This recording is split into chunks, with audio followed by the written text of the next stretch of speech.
Rawal T V کی جانب سے طاہر گورا بلا تکلف بحث مباحثہ کے ساتھ آپ کی خدمت میں حاضر ہے۔ ناظرین، آج ہم اپنے پروگرام میں پاکستان میں اقلیتوں کے ساتھ روا رکھے جانے والے سلوک، بلکہ میں کہوں گا بد سلوکی کے حوالے سے بات چیت کریں گے۔ حال ہی میں ہم نے پاکستان میں اوپر تلے بہت افسوسناک واقعات دیکھے سنے، اور جیسا کہ میں بار بار عرض کرتا ہوں، انٹرنیٹ کی وجہ سے دنیا میں ہم کہیں بھی بیٹھے ہوں، ہم ایک خطے سے دوسرے خطے کی باتوں سے آگاہ رہتے ہیں۔ اور جیسا کہ ہم سب جانتے ہیں، بہت حال ہی میں لاہور میں احمدیہ قبرستان میں کچھ لوگوں نے گھس کر قبروں کے کتبوں کو نقصان پہنچایا اور بدتمیزی کی، جو کہ انتہائی شرمناک بات ہے۔ اور ہم نے پچھلے ویکنڈ پہ یہ بھی دیکھا کہ کراچی میں ایک ہندو مندر کو مسمار کر دیا گیا، اور اس سے پہلے ہمیں 2 ماہ پہلے ہمیں یہ بھی سننے کو آیا کہ جب انوسنس آف مسلم نامی ایک نازیبا فلم کے خلاف پاکستان میں احتجاج ہوا، تو پاکستان میں 21 ستمبر کو لو پرافٹ محمد منایا گیا، مگر اس روز ہم نے ایک ہندو مندر پر حملہ کیا۔ یہ وہ واقعات ہیں جن کے تناظر میں ہمارا تاثر، ہمارا امیج پاکستانی قوم کا، پاکستان کا بدقسمتی سے پوری دنیا میں خراب ہو رہا ہے۔ یہ شاید وہ پاکستان نہیں ہے جو محمد علی جناح بنانا چاہتے تھے۔ بہرحال ان سب پہ ہم بات چیت کریں گے، اور اس کے تناظر میں ہمارے ساتھ اسٹوڈیو میں 2 انتہائی معزز مہمان تشریف رکھتے ہیں۔ ایک بہت نامی گرامی صحافی، شاعرہ، اور اس کے ساتھ ساتھ آرٹسٹ ہیں محترمہ مینا چوپڑا صاحبہ، اور جو ہمیں کچھ ہندوستان سے موازنے کی صورت بھی پیش کریں گی کہ ہندوستان میں اقلیتوں کے ساتھ کیا مسائل ہیں اور پاکستان میں اس کے برعکس کیا معاملات روا رکھے جا رہے ہیں۔ کچھ ہم اس حوالے سے بھی بات چیت کریں گے۔ اور مینا چوپڑا کے ساتھ ہمارے ساتھ اسٹوڈیو میں تشریف رکھتے ہیں جماعت احمدیہ کینیڈا کے ایک طرح سے ترجمان جناب داؤد اسلم صاحب۔ وہ ہمیں اپنے تاثرات اور کنسرنز بتائیں گے۔ ہم ایک چھوٹی سی بریک کی طرف جاتے ہیں، جیسے ہی واپس آئیں گے ہم ان سے بات چیت کا سلسلہ شروع کریں گے۔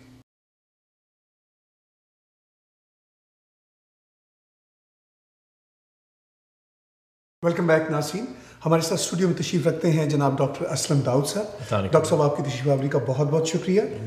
جیسا کہ میں نے شروع میں تعارف کرایا ناظرین، ڈاکٹر صاحب کا تعلق جماعت احمدیہ سے ہے، اور آپ کینیڈا کی جماعت احمدیہ کے چیپٹرز کے جنرل سیکرٹری ہیں۔ اور ڈاکٹر صاحب کے ساتھ تشریف رکھتی ہیں محترمہ مینا چوپڑا صاحبہ، جو ایک بہت عمدہ ریڈیو شو کرتی ہیں شہنائی کے نام سے، ٹورانٹو کینیڈا سے، اور اس کے ساتھ ساتھ آپ آرٹسٹ ہیں، شاعرہ ہیں۔ آپ کی شاعری کی ناظرین ایک کتاب اردو میں بھی ترجمہ ہو کے کینیڈا سے شائع ہو چکی ہے۔ آپ دونوں دوستوں کی تشریف آوری کا بہت بہت شکریہ۔ میں مینا دیدی جی آپ سے بات شروع کرتا ہوں۔ جب آپ کو کراچی میں مندر کی ڈیمولیشن کا پتہ چلا تو کیا آپ کا تاثر تھا؟ طاہر صاحب، ایسا ہے کہ یہ مدعے اب بڑے کامن سے ہوتے چلے جا رہے ہیں، اثر بھی نہیں ہوتا ہے اتنا جتنا پہلے ہوتا تھا۔ اور سب سے بڑی بات ہے کہ جو لوگ یہ کرنا چاہتے ہیں وہ کچھ اثر پھیلانا چاہتے ہیں، تو کچھ لوگوں پہ تو یہ اثر کم ہوتا جا رہا ہے۔ ٹھیک۔ دوسری چیز یہ ہے کہ یہ گھٹیا لگتا ہے کیونکہ اس سے ہیٹریڈ پھیلتی ہے۔ ٹھیک۔ یہ آپس میں جڑنے کی بات نہیں ہے، بالکل، کیونکہ یہاں اگر ایک مدعا ہوا ہے تو پھر جو دوسرے فنڈامنٹلسٹ ہیں، آپ کی مراد ہندوستان میں ان کا اس پہ کچھ ری ایکشن ہوگا، تو یہ کب تک، کہاں تک چلاتے رہیں گے؟ میں تھوڑی سی اس کی وضاحت کروں۔ دیکھیے، پاکستان میں بدقسمتی سے ہندو کمیونٹی کے ساتھ ہمیشہ سے ناروا سلوک رکھا جا رہا ہے، اور آپ نے سنا ہوگا اور پڑھا بھی ہوگا اخبارات میں کہ جیسے ہندو بچیوں کو فورسیبل کنورژن ان کی کرانے کی کوشش کی جاتی ہے، ان کی فورسیبل میرجز سندھ میں، پاکستان کے پروونس سندھ میں ہوتی ہے۔ اچھا، یہ جو مندر کا واقعہ ہوا، اس سے پہلے 2 مہینے پہلے مندر پہ، ایک کراچی کے ہی مندر پہ جس کا نام شری کرشنا رام مندر تھا، اس پہ اٹیک ہوا۔ مگر یہ جو مندر ہے راما پیر کا مندر، اس کو اس کے بارے میں تو افسوسناک واقعہ یہ ہے کہ یہ ایکسٹریمسٹوں میں نہیں کیا. ایک بلڈر تھا, بلڈر نے اس مندر کے خلاف ایک رٹ دی ہوئی تھی اور وہ کہتا تھا کہ یہ جگہ اس کی ہے, وہ اس پہ ایک بلڈنگ کھڑی کرنا چاہتا. اور اس میں جو افسوسناک واقعہ ہوتا ہے کہ یہ مندر راتوں رات سنڈے کی رات کو جب یہ گرایا جاتا ہے, اس کے بعد پولیس سے پوچھا جاتا ہے, کراچی کی پولیس سے, تو وہ کہتے ہیں یہاں تو مندر تھا ہی نہیں, 3-4 گھر تھے جو کہ انلیگل تھے, انکروچمنٹ تھے. پاکستان آرمی کی ایک اسٹیٹس پرسن کہتی ہیں کہ یہ مندر تو کسی نے گرایا ہی نہیں, مندر تو ویسے کا ویسا ہی موجود ہے. تو یہ جو افسوسناک 100 سال سے پرانی ایک عمارت بتائی جاتی ہے اور وہ انہیں آج پتہ چلتا ہے کہ یہ انلیگل انکروچمنٹ ہے. آپ نے بات شروع کی کہ ہندوستان میں بھی ریئیکشن ہوگا, تو کیا ریئیکشن ہندوستان میں ہو سکتا ہے؟ ہندوستان میں یہ ریئیکشن ہو سکتا ہے ہیٹریڈ, مطلب جو درار ہے کمیونٹیز کے بیچ, ٹھیک ہے, وہ بڑھے گی, مطلب وہ کم نہیں ہو سکتی ایسے, کیونکہ آپ کو ایکسیپٹ ایک دوسرے کے ساتھ اگر مل جل کے رہا جائے, مطلب جو کوئی بھی سوسائٹی جو پروگریسو ہے, کوئی بھی, وہ یہی سیکھے گی اور یہی سکھائے گی آگے کہ آپ ایک دوسرے کے ساتھ جو آپ سے الگ ہے ان کے ساتھ آپ کے چیلنج لائف کا یہی ہے کہ آپ سے جو الگ ہے اس کے ساتھ آپ کس طرح تال میل کے ساتھ رہ سکتے ہیں. مگر ہندوستان میں ہم دیکھتے ہیں, میں معافی چاہتا ہوں آپ کو ٹوکنے کی, ہندوستان میں ہم دیکھتے ہیں کہ کمیونٹیز نارملی بڑے اچھے طریقے سے ایک دوسرے کے ساتھ رہ رہی ہیں.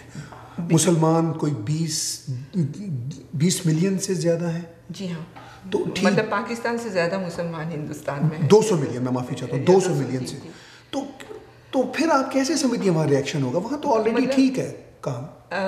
نہیں, ریئیکشن اس لیے ہوگا کہ وہاں پہ بھی فنڈامنٹلسٹ ہے, ٹھیک ہے, ہندو فنڈامنٹلسٹ, ٹھیک, تو وہ ان کے لیے ایک بہت بڑی بات ہوگی. اور ہوتا کیا ہے طاہر بھائی کہ یہ پولیٹیکلی موٹیویٹڈ ہوتا ہے سب, تو وہ ایموشنس جو کہ عام آدمی کے ایموشنس ہیں ان کو پلے کرتے ہیں, اس کا پروپیگنڈا کریں گے, عام آدمی کے ایموشنس پلے ہوں گے.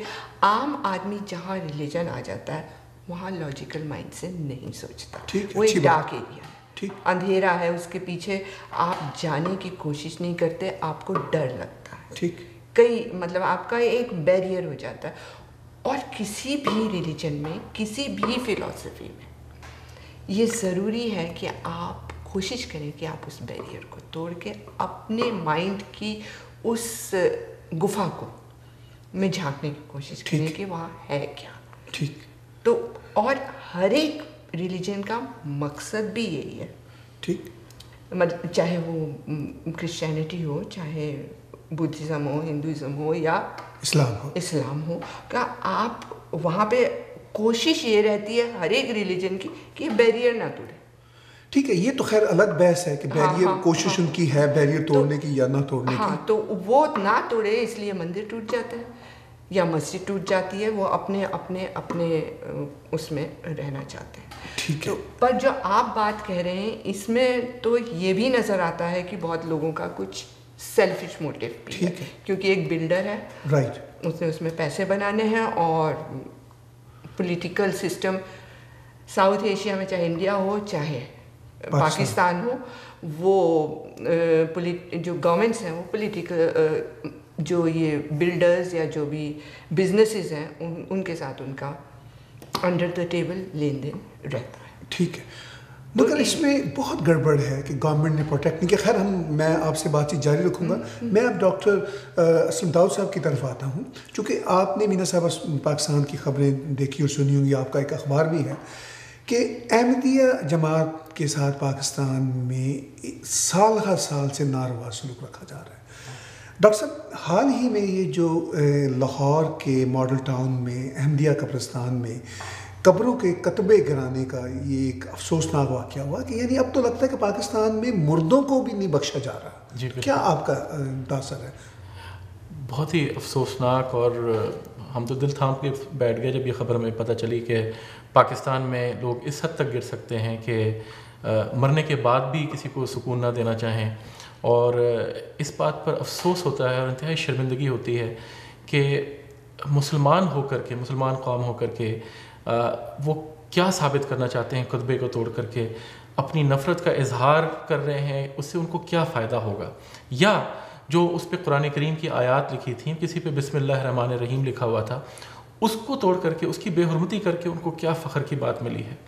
اور اس سے صرف نظر آتا ہے کہ ان کا عقل کا دیوالیہ نکل چکا ہے. اور ایسے لوگوں کو کی جو اللہ تعالیٰ نے جو قرآن کریم میں فرمایا ہے نا کہ ہم نے ان کی آنکھیں، کان اور دل بند کر دیے ہیں، تو یہ ان پر پورا اترتا ہے کہ ان کو نظر نہیں آ رہا کہ وہ کیا غلط کام کر رہے ہیں، ان کو سنائی نہیں دیتی کہ وہ کیا غلط بات سن رہے ہیں اور کہہ رہے ہیں، اور ان کے دل جو ہیں پتھر کے ہو گئے ہیں. جماعت احمدیہ کے ساتھ نفرت کا ہم یہ جو سلسلہ سال ہر سال سے پاکستان میں دیکھ رہے ہیں، جی، اس کی وجہ کیا سمجھتے ہیں؟ اس کی وجہ جو ہے نا، دیکھیں جہاں تک جماعت احمدیوں سے اور جماعت احمدیہ سے نفرت کا تعلق ہے، وہ ایک نظریاتی اختلاف اور نفرت تو ہو سکتی ہے، لیکن وہ ایک بہت ہی چھوٹی سی تعداد میں ہے، اور اس چھوٹی سی تعداد نے لوگوں کو اکسا کر کے اپنے کاروبار کو چمکانے کی کوشش کی ہے. مثلا مجلس سے جو تحفظ ختم نبوت ہے، اور اس نے صرف اس وجہ سے اس چیز کو بڑھاوا دیا ہے اور لوگوں کو انوالو کیا ہے کہ اس سے ان کا کاروبار چلتا ہے، ان کے اور اس نفرت کا اظہار کرتے ہیں. جو اس کے بعد کیا ہوتا ہے کہ جو جیسے محترمہ مینا صاحبہ نے بھی فرمایا ہے کہ لوگوں کو تو اکسایا جاتا ہے، اور جب وہ پبلک کو اکسا دیا جاتا ہے تو وہ جو حرکتیں کرتے ہیں اس کا کوئی ریشنل نہیں ہوتا، کوئی لاجک نہیں ہوتی، اور وہ آنکھیں بند کر کے تقلید میں کر رہے ہوتے ہیں یہ کام. تو یہ نفرت جو ہے اب وہ اس طرح بڑھ گئی ہے کہ انہوں نے اس نفرت کو جنریشن میں پاس کر دیا ہے. آپ اگر 74 سے پہلے دیکھیں تو یہ بہت ہی آئسولیٹڈ تھا، سلیکٹڈ گروپ تھا، ایک ویو ہوتا تھا اور ختم ہو جاتا تھا. لیکن اس کے بعد نئی نسل کے اندر اس کو اس طرح راسخ کیا گیا ہے کہ ان کو یہ بات سمجھ میں بھی نہیں آتی کہ یہ لوگ وہ ہیں جو 74 سے پہلے مسلمان تھے، قانونی طور پر بھی اور ویسے، اور 74 کے بعد بھی اپنے آپ کو مسلمان سمجھتے ہیں، صرف قانونی طور پہ ان کو مسلمان نہیں رہنے دیا گیا ہے. اور اس پر بھی ٹھیک ہے اگر بس کر دیتے کہ ٹھیک ہے آپ مسلمان نہیں سمجھتے، نہ سمجھیں، لیکن وہ آپ کو مجبور کرتے ہیں کہ آپ سانس لینا بند کر دیں. انہوں نے 2010 میں جس طرح مسجد میں اٹیک کیا، اور اس کے بعد سے ہر ہفتے 10 دن پہ ایک شہادت ہو رہی ہے، کسی نہ کسی کو مار رہے ہیں. لیکن یہ جو انتہا ہے نا، جو یہ قبروں کا جو واقعہ ہے، یہ تیسرا واقعہ ہے ماڈل ٹاؤن میں جو ہوا ہے. 120 قبروں کے کتبے صرف اس لیے انہوں نے توڑے ہیں ہتھوڑے لے کے اور اس طرح کر کے کہ اس پہ قرآنی آیات لکھی تھی. بہت افسوس کی. تو مجھے سوال یہ اٹھتا ہے کہ کیا یہ نفرت جماعت احمدیہ کے ممبران سے ہے، یا قرآن کریم سے ہے، یا خدا تعالیٰ کے کلام سے ہے؟ آپ نے بہت اہم نقطہ اٹھایا، اور مینا صاحب ابھی جو بات کر رہی تھی، اس میں صرف یہ عرض کرنا چاہتا ہوں کہ شاید عام لوگوں کا مسئلہ نہیں ہے، ان کے جذبات کا مسئلہ نہیں، حکومت انوالو ہے. جی دیکھیے، پاکستان کے آئین میں جب احمدیوں کو غیر مسلمان قرار دینے کی ایک افسوسناک صورت پیش آئی، تو اس میں تو حکومت انوالو ہے نا. پھر ضیاء الحق نے اس کے بعد جو اینٹی احمدی آرڈیننس جاری کیا، ٹھیک، تو یہ اس میں حکومت شامل ہے. اب بھی حکومت نہ تو احمدی کمیونٹی کو تحفظ فراہم کر رہی ہے، نہ ہی ہندو برادری کو تحفظ فراہم کر رہی ہے پاکستان کی حکومت. آپ نے نظریاتی طور پر بات کی، میں نے سوال اٹھایا کہ کیوں احمدیوں کے ساتھ ایک عام شخص میں ایک نفرت کا جذبہ ابھارا گیا. چونکہ میں بھی ایک عام مسلمان ہوں، سیکولر مسلمان ہوں، تو میں اپنے بچپن میں سنا کرتا تھا کہ احمدیوں کا کلمہ مختلف ہے. میں نے جب جانا تو مجھے پتہ چلا کلمہ تو ایک ہے. مجھے یہاں تک غلط بتایا گیا کہ احمدیوں نے نعوذ باللہ قرآن شریف میں کوئی ترمیم کی ہے. میں نے جب قرآن شریف احمدیوں کا بھی پڑھا تو کوئی بھی ایک لفظ تک بھی مختلف نہیں تھا. بالکل. پھر جب مجھے یہ بتایا گیا جب بچپن میں کہ احمدی نبی کریم صلی اللہ علیہ وسلم کی ختم الرسول ہونے کی حیثیت کو تسلیم نہیں کرتے، تو یہ بھی جھوٹ ثابت ہوا جب میں نے تحقیق کی. تو جب آپ احمدی نبی کریم صلی اللہ علیہ وسلم کو عام مسلمان سے بھی زیادہ محبت کرتے ہیں اور چاہتے ہیں، آپ کا کلمہ وہی، قرآن وہی، اسلام وہی، تو پھر کیوں بات ان کو سمجھ نہیں آ رہی؟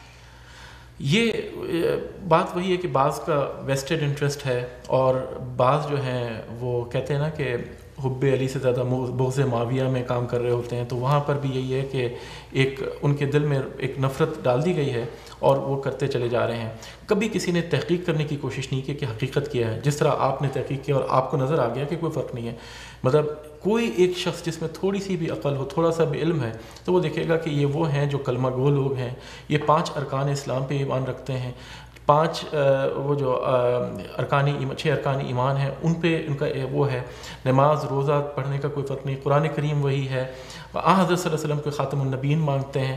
تو کوئی وجہ نہیں بچتی لے دے کر کے. وہ صرف اس بات پہ ان کو اعتراض ہے کہ ہم جماعت احمدیہ حضرت مسیح موعود علیہ السلام کو امام مہدی مانتے ہیں اور کہتے ہیں کہ آگے مانتے وہ بھی ہیں کہ کسی نے آنا ہے امام مہدی، لیکن اس بات پہ کہ ہم نے یہ کیوں جلدی کر دی ماننے میں، ان کو اس بات پہ اعتراض ہے. اعتراض تک بھی بات ٹھیک تھی، لیکن کم سے کم آپ تحفظ تو ملک میں کریں. اب آپ نے جو قبرستان کا واقعے کا ذکر کیا ہے، پولیس نے اس میں کچھ نہیں کیا. پولیس سے جب کہا گیا تو پولیس نے بیان دیا، اخباروں میں ہے، ڈان میں بھی چھپا ہے. پولیس والے کہتے ہیں کہ ہمیں تو پتہ نہیں، ہمیں تو کسی نے بتایا نہیں. انہوں نے کہا کہ ساری دنیا ہے، ساری میڈیا کور کر رہی ہے، آپ جا کے دیکھو. تو وہ کہتے ہیں ہاں جب کمپلین ہوگا تو ہم اس کو انویسٹیگیٹ کریں گے. اگلے دن وہ پھر جا کے جب انہوں نے دیکھا بھی تو کوئی وہ نہیں لکھا. حالانکہ جو سیکشن 297 ہے اس کے تحت اگر کوئی شخص یہ کارروائی کرتا ہے تو اس کی سزا بھی ہے اور اس پہ پورا باقاعدہ پولیس چارج بھی کر سکتی ہے. لیکن پولیس کی طرف سے یہ اس کو کہتے ہیں اسٹیٹ اسپانسرڈ پرسیکیوشن. بہت آپ اہم باتیں کر رہے ہیں اور ہم بات چیت کا سلسلہ آپ سے بھی جاری رکھیں گے. اور مینا پر جیسے ہی ہم بریک سے واپس آتے ہیں میں آپ سے ایک اہم سوال کروں گا. ابھی ہماری بریک کا وقت ہوا جاتا ہے. ناظرین ہمارے ساتھ رہیے گا.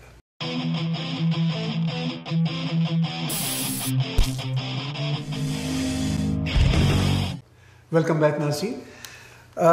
جی مینا چوپڑا صاحبہ، ہم بہت ساری باتیں کر رہے ہیں اور میں اس طرف آتا ہوں. اتفاق کی بات یہ ہے کہ غالباً یہ 6 دسمبر کا دن تھا جب بابری مسجد کا سانحہ ہوتا ہے کئی سال پہلے. تو اس پہ بہت مار دھاڑ بھی ہوتی ہے، قتل و غارت بھی ہوتی ہے بدقسمتی سے. اور مبینہ طور پر کہا جاتا ہے کہ ہندوستان کی جو انتہا پسند جو گروہ ہیں وہ اس میں شامل تھے. اور مگر بدقسمتی سے ہندوستان میں یہ ایک واقعہ ہوتا ہے. اس سے بڑی بدقسمتی یہ ہے کہ پاکستان میں جیسے کراچی میں بتایا جاتا ہے کہ 400 سے زیادہ مندر تھے، اب کوئی 3-4 ایکٹیو رہ گئے ہیں، باقیوں کا پتہ ہی نہیں ہے کہ کہیں پلازے بن گئے ہیں، کہیں کچھ ہو گیا. تو ہمارے ہاں پاکستان میں تو ہولناکی کی داستان طویل ہے. آپ کے ہاں ایک یہ واقعہ ہوتا ہے. تو اس واقعے کے تناظر میں آپ سمجھتی ہیں کہ سول لبرٹیز کے جو گروپس تھے ہندوستان میں اور جو کورٹس تھیں اور جو آپ جیسے سیکولر لبرل لوگ تھے انہوں نے ایکشن لیا؟ اور بالکل اس پہ ایکشن تو ہوا. اس کے بعد پھر کچھ لوگ یہ بھی محسوس کرتے ہیں کہ وہ پہلے روکا جا سکتا تھا جس پہ پراپر ایکشن نہیں ہوا، لیکن وہ ہوا. لیکن ہونے کے بعد اس پہ ایکشن پراپر ہوا. اب یہاں پہ بھی جیسا ہے کہ یہ پولیٹیکل، یہ بھی سارا کچھ پولیٹیکل ہے جس میں لوگوں کے ایموشنز کو ایک پارٹی کیونکہ وہ پاور میں آنا چاہتی ہے تو اس کے پاس یہ مدعا ہے کہ یہ دبے ہوئے ایموشنز کو ابھارا جائے اور پاپولیرٹی گین کی جائے. اور ایسے واقعہ جب ہوتے ہیں تو ہر ایک ٹی وی چینل، ہر ایک اخبار اس کو چھاپے گا اور وہ پارٹی کو ایک پرومیننس میں آنے کا موقع ملتا ہے جو کہ عام آدمی نہیں دیکھتا ہے. ٹھیک ہے کیونکہ ریلیجن جہاں آ جاتا ہے وہاں کافی چیزیں بند، آنکھ کان بند ہو جاتے ہیں. دیکھیے جیسے ہم ہندوستان سے دیکھتے ہیں، ہندوستان میں بابری مسجد سے ایسا کوئی واقعہ ہوتا ہے تو اس کے خلاف بولنے والے بہت گروپ ہیں. میڈیا خلاف بولتا ہے، آپ جیسے لوگ اوپنلی خلاف بولتے ہیں. مگر پاکستان میں تو بہت سارے واقعات ہوتے رہتے ہیں جو آپ سنتی ہوں گی، تو آپ کو محسوس نہیں ہوتا کہ ہمارے یہاں سے آوازیں نہیں نکلتی؟ کیا آپ کا ہاں یہ بڑا اسٹرینج ہے. اور یہی سمجھ میں آتا ہے کہ یا تو سپریس کیا جاتا ہے، لوگوں کو ڈر ہے کہ وہ اس کے بارے میں نہ بولیں، یا پھر لوگ ریئیکٹ ہی نہیں کرتے اس چیز کے لیے.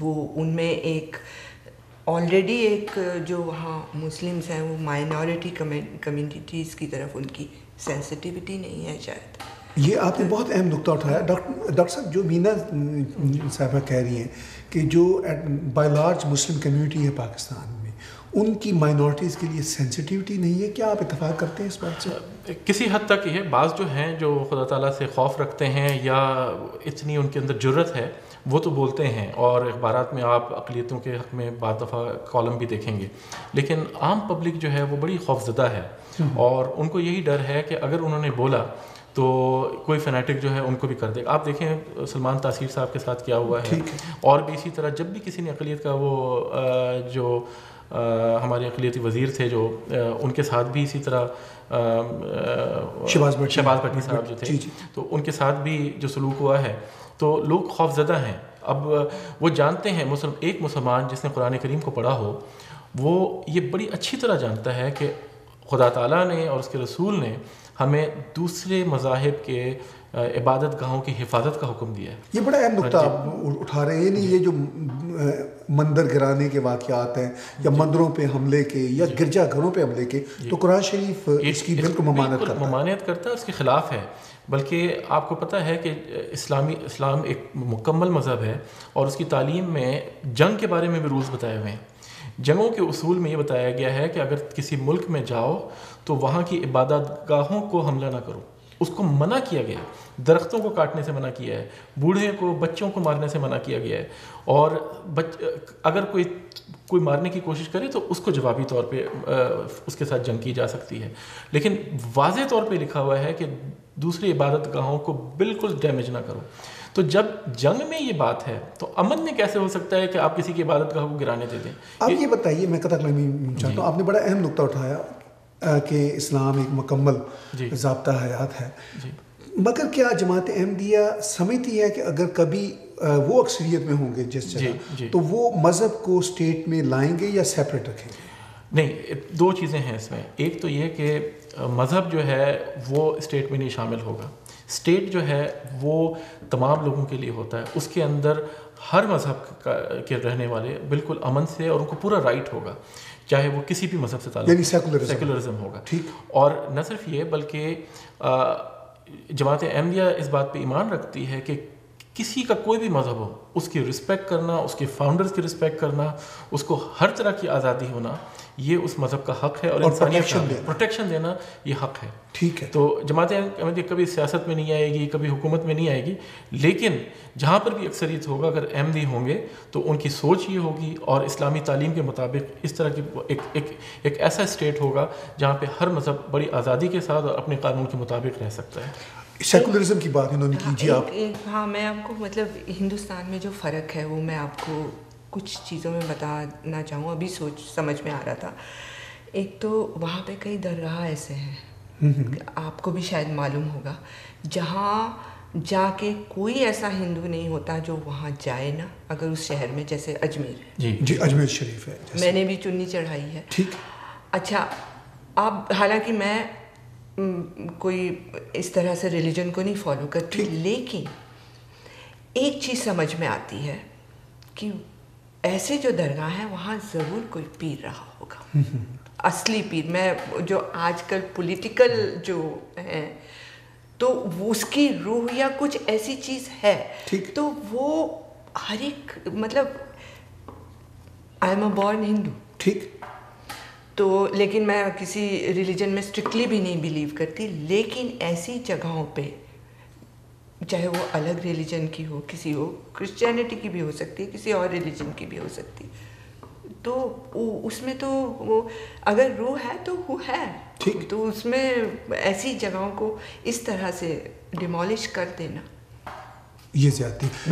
ہندوستان میں جیسے صدیوں سے، ہزاروں سالوں سے سیکولرزم دیکھنے کو ملتا ہے، ملٹی کلچرلزم بھی دیکھنے کو ملتا ہے، تو کیا آپ سمجھتی ہیں کہ ایک ہندوستان میں یہ سیکولرزم قائم رہے گی، اس کی بنیادیں، یا کہیں کہیں آپ کو خدشہ ہوتا ہے؟ کچھ ڈر لگتا ہے اب، کیونکہ کچھ فنڈامنٹلسٹ وہاں پہ بھی ڈیولپ ہو گئے ہیں جو ریلیجن کو ایک الگ طریقے سے ایکسپلین کرتے ہیں یا سمجھاتے ہیں لوگوں کو، جس طرح سے ہم نے سمجھایا بڑے ہوتے ہوئے اس طرح سے نہیں ہے۔ تو یہ ڈفرینس تو ڈیفینیٹلی آیا ہے بٹوین ٹو کمیونٹیز، مسلمس اور ہندوز میں، پچھلے کوئی 15-20 سال کے اندر. اچھا آپ نے اہم نقطہ اٹھایا, وہ ڈفرینس کیا ہے جو آپ؟ اب یہ difference is politically created again. اچھا, کیونکہ وہی ہے کہ ایک پارٹی سیاست میں آنا چاہتی ہے.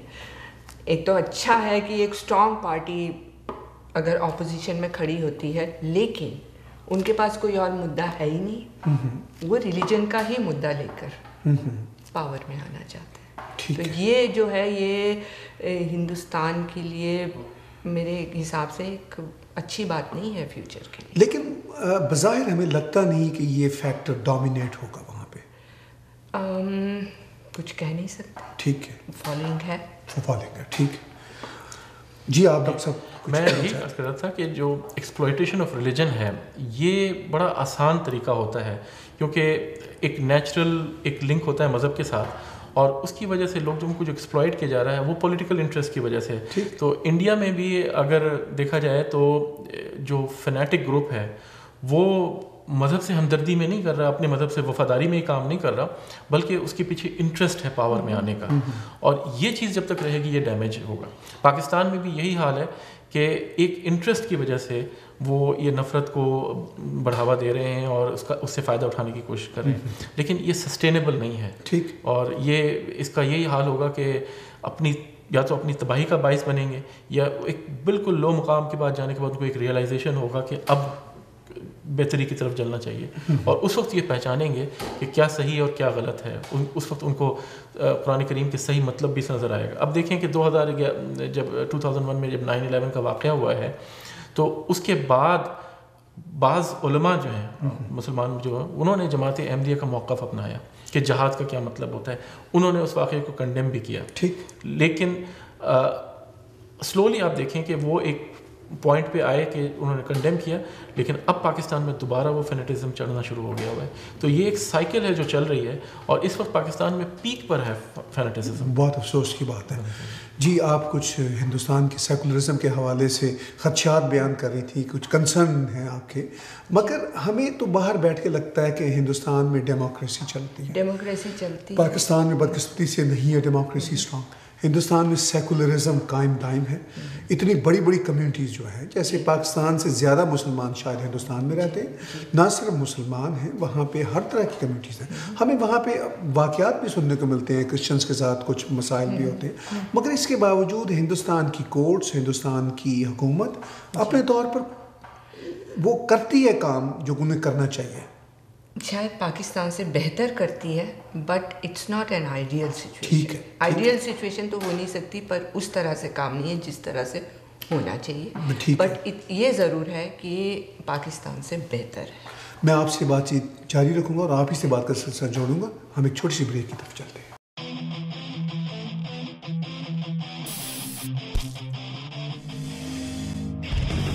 ویلکم بیک ناظرین.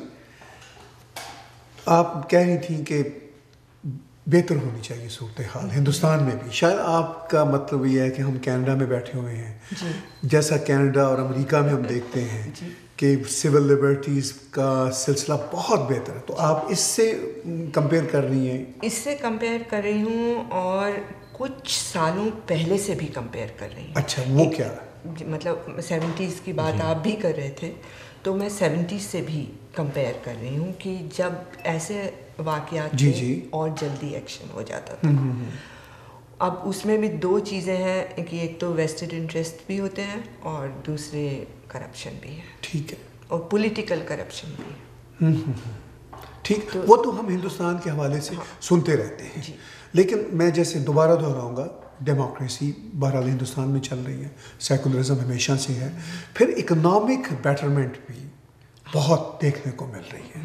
یہ تینوں جو چیزیں ہیں بہرحال بہتری کی طرف جانے والی ہیں. کورٹس بہتر ہیں, تو یہ جو ساری چیزیں ہیں, یہ کیا ہمیں تو لگتا ہے کہ شاید وہ کچھ دبائیں گے, وہ جو نفرتیں ہیں ان کو دبائیں گی چیزیں. یہ ضرور کریں گے, مطلب بالکل یہ نفرت والی چیزیں اب ڈپینڈ کرتا ہے کون کس کی فالوئنگ زیادہ ہو سکتی ہے. ٹھیک ہے, یہ بھی کہا, میں بالکل ٹوکتا ہوں آپ کو, یہ بھی کہا جاتا ہے کہ یہ جو شیو سینا ہے خاص طور پر, ان کا جو معاملہ ہے یہ مسلم ایکسٹریمزم کا ریئیکشن تھا. Is it true? ریاکشن تو اب اتنی ڈیٹیل میں پیچھے جائیں تو ریاکشن ہو سکتا ہے، لیکن اگر ریاکشن بھی ہے تو بھی یہ ٹھیک نہیں ہے، غلط ہے، بالکل غلط ہے. کیونکہ اگر آپ ریئیکٹ کریں گے تو پھر اگلا پھر کب تک آپ چل سکتے ہیں اس طرح. ٹھیک ہے ٹھیک ہے. تو اور جیسا کہ آپ کہہ رہے تھے اکنامک پروگریس ہو رہی ہے، یا بالکل پروگریس ہو رہی ہے، اور پروگریس اسی لیے ہو رہی ہے کہ سیکولرزم قائم ہے. ٹھیک ہے. کیونکہ بہت ضروری ہے کہ آپ اپنی انرجی کو کسی صحیح جگہ لگائیں. اور اب تو ساری گلوبل سویلائزیشن ہے، اس میں آپ کو اگر آپ کی انرجیز انہی چیزوں میں لگی رہیں تو آپ اکنامکلی آگے بڑھنے کا تو سوال ہی نہیں اٹھتا کسی بھی کنٹری کا. بالکل ٹھیک بات ہے. تو یہ ضروری ہے کہ آپ ان چیزوں کی طرف مل کے، اور یہ چیزیں ہوں گی مل کے، مطلب کوئی بھی کمیونٹی ہو، کسی بھی آرگنائزیشن کو بیسٹ آدمی چاہیے. تو اس میں یہ سوچنے کی بات ہی نہیں ہے کہ کون کس ریس سے ہے، کون کس کمیونٹی سے. اس وقت تو آپ کو اپنی آرگنائزیشن کو آگے لے جانا ہے، آپ بیسٹ مائنڈس لیں گے. ٹھیک ہے ٹھیک. اس حوالے سے تو آپ دیکھیے ایون ہندوستان میں پریزیڈنٹ بھی مسلم رہ چکے ہیں، سکھ بھی رہ چکے ہیں. تو ایسی کوئی اب تو پرائم منسٹر بھی سکھ ہے، پرائم منسٹر ہے. تو ایسی کوئی مطلب کہا نہیں جا سکتا کہ. اور ایک چیز ضرور ہے کہ اتنی بڑی پاپولیشن ہونے کے باوجود بھی ڈیموکریسی چل رہی ہے. ٹھیک ہے. تو ہم سوچیں کہ اس میں کچھ کمیاں ضرور ہیں، بالکل ٹھیک، لیکن اتنی بڑی پاپولیشن کو سنبھالنا بھی بہت مشکل ہوتا ہے. دیکھیے جس طرح آپ سوچتے ہیں نا کہ آپ اپنے سماج پہ تنقید کرتی ہیں جی، اور وہ اس لیے کرتی ہیں کہ آپ اس کو بہتر سے بہتر بنانا چاہتی ہیں. بالکل. ہندوستان جس مقام پہ آج ہے آپ اس کو اور بہتر جگہ پہ لے کے جانا چاہتی ہیں. ڈاکٹر صاحب میں آپ کی طرف واپس آتا ہوں. جی. آپ نے فرمایا کہ پاکستان میں بدقسمتی سے اب جو حالات ہیں وہ جو فنڈامنٹلزم ہے، بلکہ فنڈامنٹلزم نہیں میں کہوں گا ایکسٹریمزم، بالکل وہ دہشت گردی کی صورت اختیار کر چکی ہے. اور آپ نے ایک لفظ بڑھتا وہ پیک پر ہے. تو آپ کو یہ سلسلہ بہتر ہوتا نظر آ رہا ہے؟ اس وقت تو بالکل نہیں نظر آ رہا، بلکہ اس وقت تو ایسا لگتا ہے کہ جو اپنی جتنا گراوٹ میں اس حد تک بڑھ چکا ہے کہ ابھی اٹھنے کی، بہتر ہونے کے چانسز نظر نہیں آتے. اس میں جب تک کہ وہاں پہ یہ حال نہ ہو جائے کہ لوگ بیزار ہونا شروع ہو جائیں اس چیز سے، اس وقت تک امپروومنٹ نظر نہیں آتی. جو آپ انڈیا کی بات کر رہے تھے، انڈیا اور پاکستان میں ایک واضح فرق دیکھیں کہ انڈیا میں ایک مسلمان پریزیڈنٹ بن سکتا ہے. ابھی پاکستان میں انٹلیکچوئل لیول ایسا نہیں ہوا ہے وہ کسی کو بھی ایکسیپٹ کریں، نہ قانون اجازت دیتا، آئین اجازت دیتی ہے. دوسری بات جو فرق پاکستان اور انڈیا میں نظر آتی ہے نا بڑی واضح طور پہ، کہ وہاں پہ ایک اوپن مائنڈیڈنس اور ایجوکیشن زیادہ ہے. یہ چیز جب تک پاکستان میں نہیں ہوگی، جب تک مدرسے کی بجائے وہ جو ایجوکیشن ہے، سوشل اینڈ مورل ویلیوز کو جب تک نہیں سمجھیں گے، یہ تبدیلی نہیں آ سکتی پاکستان میں. کیا آپ یہ نہیں سمجھتے کہ اصل میں ساری گڑبڑ پاکستان کی وہ ایلیٹ کلاس ہے؟ ایلیٹ کلاس سے میری مراد وہ ہے جس کے ہاتھ میں اقتدار کی بھاگ دوڑ ہے. جی، وہ بالکل پاکستان میں اسٹیٹ اور ریلیجن کو الگ کرنے میں نہیں انٹرسٹ ہے. جیسے مینا بھی کہہ رہی ہیں بار بار کہ شاید ان کے انٹرسٹ ہیں، اس میں مفادات ہیں جس وجہ سے. تو یہ وجہ ہے پاکستان میں. ایک بہت بڑی وجہ یہ ہے کہ جس طرح اسٹیٹ کو اور ریلیجن کو الگ نہیں کر سکے، یہ دونوں چیزیں بالکل الگ ہونی چاہیے. جہاں ملوکیت آ جاتی ہے مذہب میں، وہاں پر تباہی لازمی ہے. اور اگر آپ اسلام کی تاریخ بھی دیکھ لیں تو وہاں پر بھی آپ کو یہی پتہ چلے گا کہ جو پرانی تاریخ ہے اوریجنل، اس میں بھی جہاں پر اقتدار کے معاملات آ گئے، ملوکیت آ گئی، وہاں پر سے ڈیٹوریشن شروع ہوئی ہے. پاکستان میں یہ ہوا. دوسری بات جو ہے کہ جب جوڈیشری میں کرپشن آ جائے تو اس قوم کو پھر کوئی بچا نہیں سکتا. اور یہ وہاں پر ہوا ہے کہ جوڈیشری میں کرپشن آ گئی ہے. اب جو بظاہر پولیٹیشینز نظر آتے ہیں جو ملک کو کنٹرول کر رہے ہیں، لیکن ان کے پیچھے جو پاور ہے وہ مولویوں کی ہے. کیا پاکستان آرمی ان کے پیچھے پاور آپ کو نظر نہیں آتے جنہوں نے مجاہدین کی پوری فورس تیار کی؟ اگر آپ اس دور سے تھوڑا سا پہلے دیکھیں تو ایک ٹپنگ پوائنٹ تھا جہاں پہ پاکستان کے حالات بہتر ہو سکتے تھے، جس وقت آرمی نے ٹیک اوور کیا تھا. اور یہ کب کی بات آپ کر رہے ہیں؟ جس وقت جنرل مشرف پاور میں آئے تھے، شروع کی بات. اچھا، اس وقت بڑا ہی اسٹرانگ پوزیشن لیا انہوں نے. اور اس وقت آپ دیکھیں تو مذہبی پارٹیاں جو ہیں وہ بالکل باٹم پہ تھیں، اور ایون فرنٹیئر میں بھی جو تھا وہ نہیں. لیکن اس کے بعد جب فوج کے اندر مذہبی ایکسٹریمزم پھیلی ہے تو اس کے بعد بہت برا حال ہوا ہے.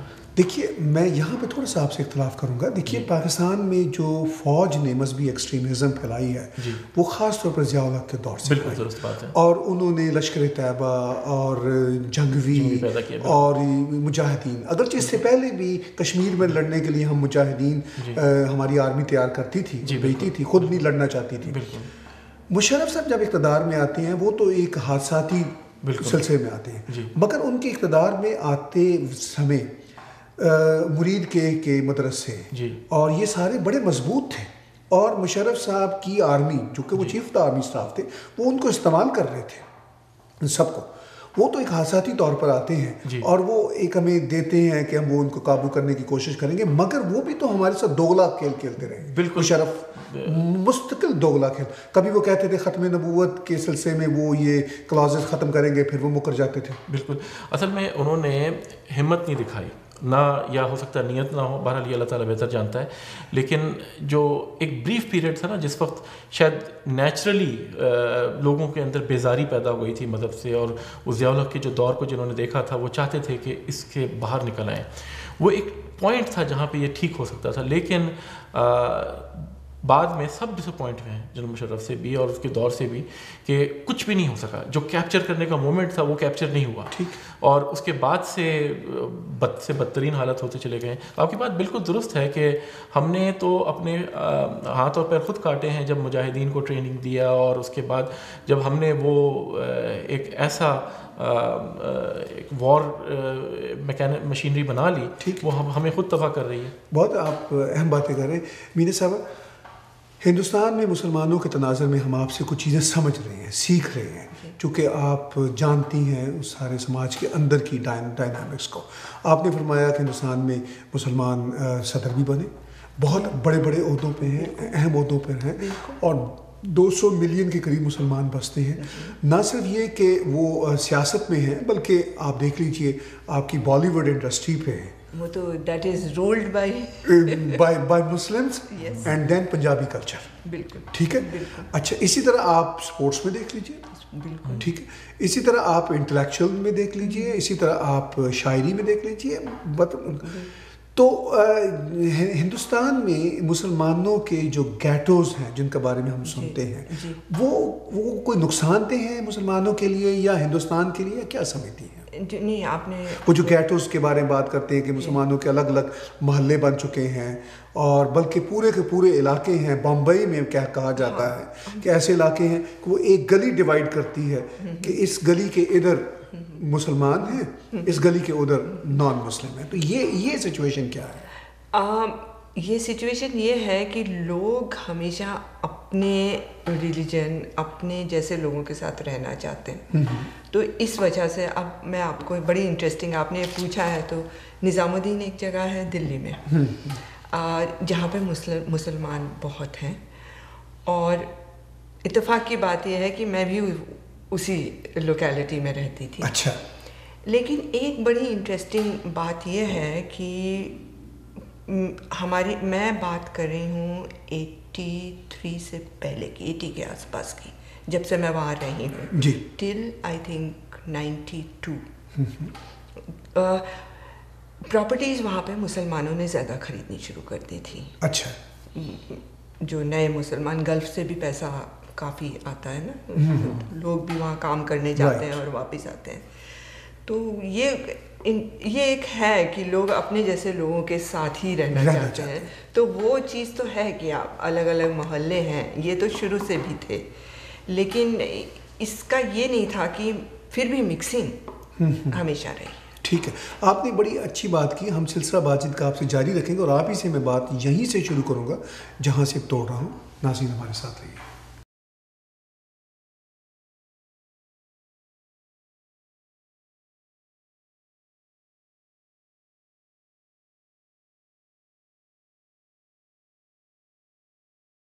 ویلکم بیک ناظرین.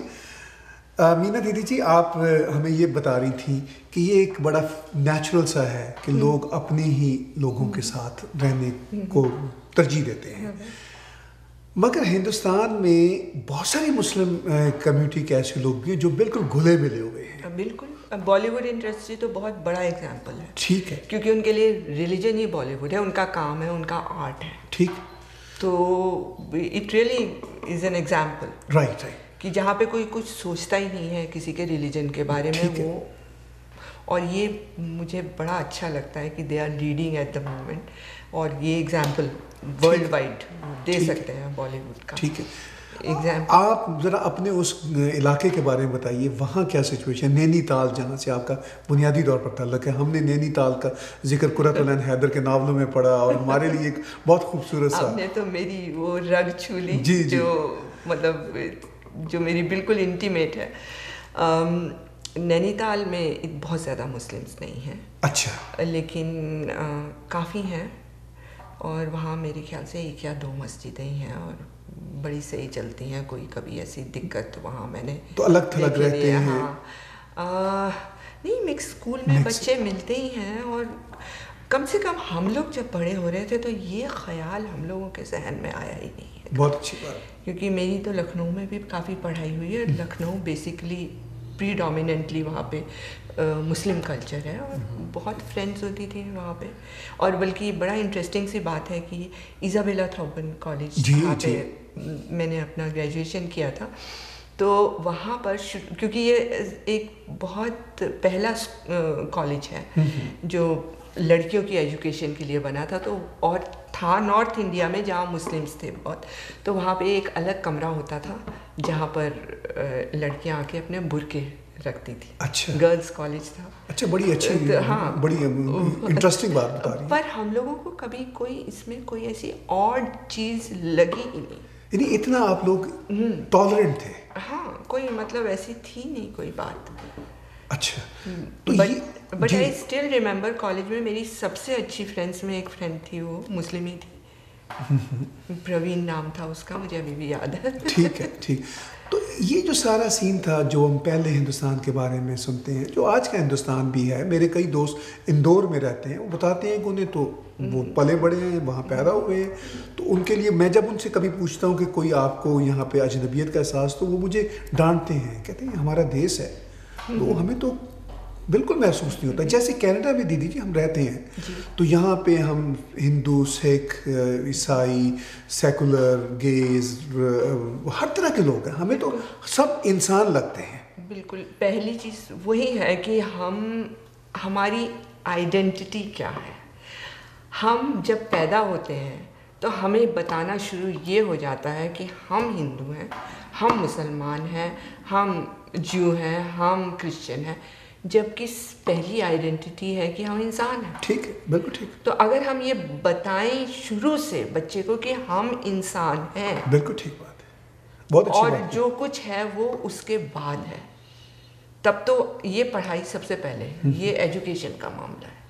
بالکل ٹھیک بات. اور اس کے بعد ہم بتائیں کہ ہمیں ایک سمبل چاہیے, ہمیں ایشور چاہیے یا بھگوان چاہیے, خدا چاہیے, اللہ چاہیے, تو وہ بھی ٹھیک ہے ایک جو ہماری سرچ کے لیے, کھوج کے لیے. بالکل ٹھیک. جو ہمارا اسپرچل مسئلہ ہے, جو ہمارا پرسنل مسئلہ ہے. بالکل ٹھیک بات ہے. تو اب جب ہم شروع سے ہی یہ بتانا شروع کریں گے کہ نہیں ہم ہندو ہی ہیں, ہم مسلمان ہی ہیں, ہم انسان بعد میں ہیں. بالکل ٹھیک ہے. بہت آپ نے اہم نقطہ اٹھایا.